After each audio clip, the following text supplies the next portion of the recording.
McPherson from the agency and welcome to my latest listing at unit number 2 of 35 Rockhampton Road. Let's take a look around.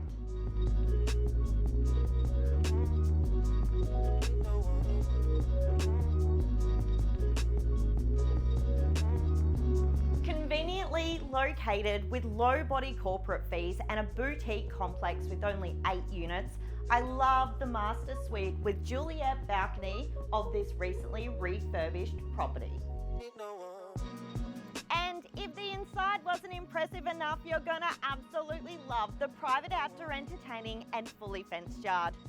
So guys, there you have it for unit number 2 of 35 Rockhampton Road in the Yeppoon CBD. If you'd like to know more about this astute investment or entry-level property, please do not hesitate to contact me. I'd love to talk to you.